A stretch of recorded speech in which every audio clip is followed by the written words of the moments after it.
Big boss season 8 grand launching event ఎంతో గ్రాండ్‌గా celebration అయిపోతుంది. ఇక నాగార్జున హౌస్ లోపలికెళ్ళి హోమ్ టూర్ షూటింగ్ కూడా కంప్లీట్ చేసుకున్నారు. ఇక తేజస్విని ఎంట్రీ కోసం తన ఫ్యాన్స్ అంతా వెయిట్ చేస్తూ ఉంటే, తేజస్విని మాత్రం గతంలో జరిగిన అమర్‌దీప్ నెగటివిటీ, ట్రోలింగ్స్ నుండి ఈసారి తను బలి కాకూడదు అని బిగ్ బాస్ హౌస్ లోపలికి వచ్చేందుకు కాస్త వెనకడుగు వేస్తూ ఉన్నప్పటికీ బిగ్ బాస్ యాజమాన్యం వైల్డ్ కార్డ్ ఆఫర్ అయితే తేజస్వినికి ఇవ్వడం జరిగింది. ఇక గేమ్‌ని అంచనా వేసి లోపలికి వచ్చినట్లు అయితే తన గేమ్ మరింత మెరుగుపడుతుందని తేజస్వినికి ఆఫర్ ఇస్తూ వచ్చేశారు.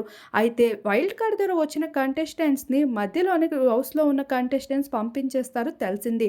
కానీ మంచి ఫేమ్ ఉన్న కంటెస్టెంట్ వైల్డ్ కార్డ్ ద్వారా వస్తే వాళ్ళని ఎలిమినేట్ చేసే అవకాశం హౌస్‌లో ఉన్న కంటెస్టెంట్స్‌కి ఉండదు. ఇక ఆ ఆఫర్‌నైతే తేజస్వినికి ఇచ్చేందుకు బిగ్ బాస్ ఒప్పుకుంది. అన్ని సీజన్స్‌లా కాకుండా ఈ సీజన్ మరింత ఇంట్రెస్టింగ్‌గా మార్చేందుకు కొత్త కంటెస్టెంట్స్‌ని అలానే ఈ మధ్య కాలంలో ట్రోల్ అవుతూ ఫేమస్ అయిన కంటెస్టెంట్స్‌ని హౌస్ లోపలికి తెచ్చేస్తున్నారు.